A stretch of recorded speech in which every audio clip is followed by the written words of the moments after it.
Bien, nos vamos nuevamente a los temas o al tema internacional que nos han mantenido muy pendientes. Rusia y Ucrania acordaron ahora establecer en algunos corredores humanitarios y un alto al fuego en 10 ciudades, esto para permitir la evacuación de civiles. Vamos a conversar sobre el conflicto con el director del Observatorio de Asuntos Internacionales de la Universidad Finisterra, Alberto Rojas. Alberto, gracias por el contacto. Hola Alberto, buenos días.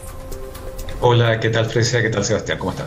Bueno, Alberto, partamos por esto que mencionábamos, la habilitación de corredores humanitarios en momentos en que varias ciudades están viviendo un asedio bien importante, según ha denunciado Ucrania.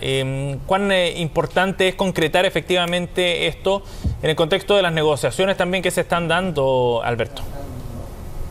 Es muy importante tomando en cuenta que en esta ocasión la cantidad de ciudades que se verían beneficiadas con corredores humanitarios es la mayor hasta el momento.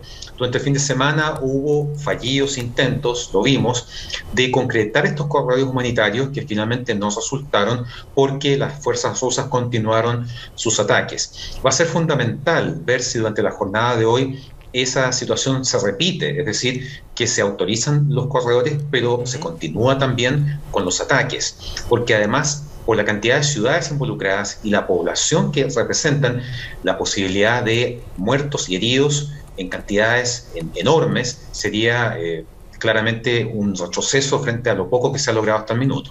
¿Y hasta ahora qué es lo que se ha logrado más allá de los corredores humanitarios, Alberto? La verdad es que muy poco, básicamente la voluntad de seguir reuniéndose. Recordemos que hemos tenido varios encuentros de los cuales los resultados siempre han sido muy pobres. De hecho, el aspecto más importante, más relevante y valioso que se podría alcanzar en cualquiera de esos encuentros o los que vengan es un alto al fuego concreto, precisamente más allá de un simple corredor humanitario que tiene una duración muy acotada en el tiempo, porque eso permitiría iniciar un proceso de negociación en el ámbito diplomático. Hasta el minuto eso no se ha concretado y da la impresión de que aún estamos lejos de ello. Alberto, desde el punto de vista de la estrategia que está desplegando Rusia, ¿cómo ha ido evolucionando esto? Te lo pregunto por el ataque efectivamente a algunas ciudades, por los planes de evacuación también que está permitiendo, por ahora al menos, el gobierno de Vladimir Putin. Hemos visto desde que la guerra comenzó el 24 de febrero un cambio en estrategias, tiempos, plazos. Al comienzo se pensaba que la captura, por ejemplo, de la capital, de Kiev, era algo que se iba a resolver en 48 horas y hemos visto que eso no se ha concretado. La resistencia ha sido bastante fuerte e inesperada en muchos aspectos. También hemos visto cómo eso ha llevado a Rusia a generar un segundo momento, una segunda estrategia en términos de un asedio mucho más fuerte a ciudades como por ejemplo Mariupol o incluso Odessa. En ese contexto la sensación que queda es que Rusia ha estado empezando a apurar este proceso de ofensiva, aplicando una estrategia que lamentablemente ya resultaba conocida de cuando Rusia envió tropas a Siria en 2015 con la excusa de combatir al Estado Islámico, pero que finalmente terminaron respaldando al gobierno de Bashar al-Assad y debilitando a las fuerzas rebeldes que buscaban su derrocamiento. En ese contexto lo que vimos fue una estrategia destinada a demoler ciudades completas y obligar entonces a la población a abandonarlas de la manera más rápida posible.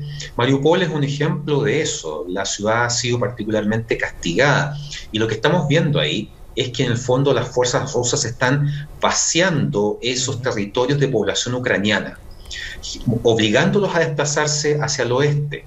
Y eso claramente es una estrategia de un nivel de crueldad muy grande, sobre todo porque está enfocada en la población civil y que además tiene un impacto psicológico enorme en el contexto de la guerra que estamos viendo en este minuto. Sí, claro. Alberto, ¿y nos dice algo respecto a los objetivos que tiene Vladimir Putin, a los objetivos finales, digamos, y no los que ha declarado hasta ahora? La verdad es que los objetivos que ha declarado y que ha condicionado para poner fin a esta guerra son muy difíciles de cumplir por parte del gobierno del presidente Zelensky. Estamos hablando de que reconozca que Crimea, que es esta península que le arrebató en 2014, es y debe ser considerado territorio ruso, que tiene que reconocer la independencia de las repúblicas separatistas de Lugansk y Donetsk, que tiene que garantizar absolutamente la neutralidad de Ucrania frente a cualquier intento o deseo de adhesión a la OTAN o a la Unión Europea. Son condiciones muy difíciles y por lo tanto por ahí se ve complicado que se pueda frenar este avance. Pero el objetivo concreto que estamos viendo en el campo de batalla es básicamente avanzar desplazando a la población civil, obligándolos a abandonar las ciudades y claramente generando, primero, una expansión del territorio de estas repúblicas separatistas que están en el este de Ucrania. Recordemos que Lugansk y Donetsk básicamente tenían una superficie equivalente a 1/3 de las provincias que tienen ese mismo nombre. En este minuto, producto de la ofensiva rusa, ese territorio, esas repúblicas están aumentando rápidamente su superficie. Y al mismo tiempo, en la medida que, por ejemplo, ha ido atacando blancos como Mariupol, vemos que hay un objetivo que es controlar una franja de territorio que da hacia el mar de Azov, pero además que le permite conectar las repúblicas separatistas en el noreste de Ucrania con Crimea. Es decir, es una captura muy clara y muy estratégica del territorio ucraniano y que probablemente no va a ser devuelto. Cuando el conflicto termine, probablemente vamos a ver algún tipo de repliegue de fuerzas rusas, no sabemos cómo ni cuándo, pero lo que es muy probable es que en este conflicto Ucrania pierda de manera permanente más territorio del que ya había perdido en 2014. ¿Y qué pasaría con las personas que viven ahí, a cargo de quién, administrativamente hablando? Eso, ¿cómo se va resolviendo, entre comillas, Alberto?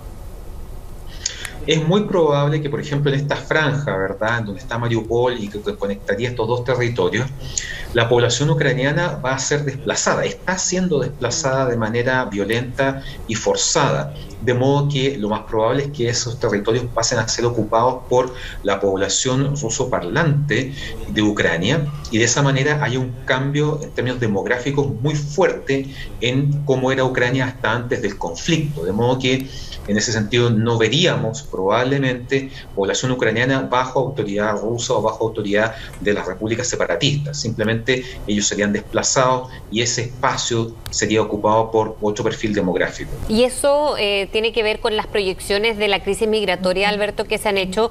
Yo no sé si quedan chicas las cifras de decir 5 millones de personas que pueden ser desplazadas, porque están siendo, y lo hemos visto, cruelmente desplazadas, además de sus propias ciudades, donde habrá espacio para estos desplazados en Europa, que me imagino va a recibir a la mayoría de ellos, porque no va a dar abasto quizás Polonia o aquellos países limítrofes que sí abrieron sus puertas desde el inicio de los ataques. Claramente los países vecinos que tú mencionas están siendo sometidos a un fuerte estrés en términos de la capacidad real que tienen para acoger a esos refugiados. Estamos hablando de millones de personas, estamos hablando de millones de personas que se han desplazado en cuestión de semanas. En otros conflictos eso se había visto a la vuelta de meses, por ejemplo en el caso de Siria. De modo que estamos viendo una crisis humanitaria que se mueve a gran velocidad y que por tanto exige una respuesta igual de rápida por parte no solo de los países que han abierto sus fronteras, sino del resto de la comunidad internacional. Porque países como Polonia o Rumania no van a dar abasto. Sus presupuestos para esto se van a acabar en el corto plazo. Y frente a eso tampoco podemos contar con otros actores que tal vez tienen menos recursos, como Moldavia. Por lo tanto, frente a este enorme desafío, la comunidad internacional completa está siendo exigida para reaccionar de manera mucho más eficiente, sobre todo tomando en cuenta la cantidad de población que se ha desplazado, que todavía es invierno, y las condiciones son particularmente duras para gente que en su minoría probablemente puede desplazarse con un auto, pero la mayoría de las personas se desplazan caminando kilómetros hasta las fronteras de los países vecinos.